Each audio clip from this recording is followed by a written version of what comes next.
మనుషులు ఉపకారం చేస్తే మర్చిపోతామా మనం? మీరు హాస్పిటల్లో ఉన్నారు, ఎవరో వచ్చి సమయానికి బ్లడ్ ఇచ్చారు, మిమ్మల్ని బతికించారు. కృతజ్ఞత కలిగిన వాళ్ళు అయితే లైఫ్ లాంగ్ ఆ వ్యక్తి కనబడగానే ఏదో మనసులో ఒక పాజిటివ్ ఫీలింగ్ ఉంటది. అరే ఈ అబ్బాయి నాకు చాలా హెల్ప్ చేశాడు, ఈ అమ్మాయి నాకు చాలా హెల్ప్ చేసిందని ఒక పాజిటివ్ ఫీలింగ్ ఉంటుందా ఉండదా? అదే కృతజ్ఞత అంటే, అంతేనా?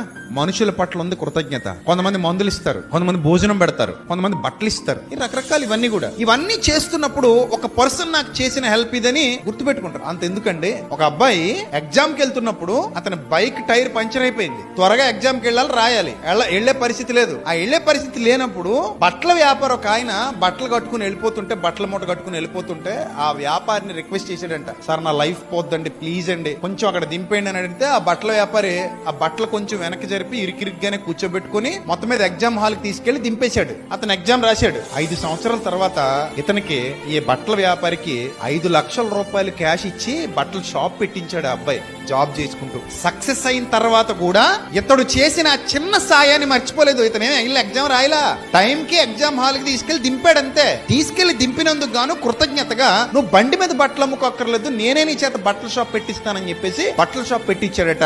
అది ఆ మనిషి ఆ వ్యక్తి పట్ల చూపినటువంటి కృతజ్ఞత. ఈ కృతజ్ఞత ప్రతి మనిషిలో ఉండాలి, లేకపోతే అసలు మన మనుషులమే కాదు. సాయం చేసినప్పుడు కనీసం థ్యాంక్స్ చెప్పే గుణమైనా మనలో ఉండాలి.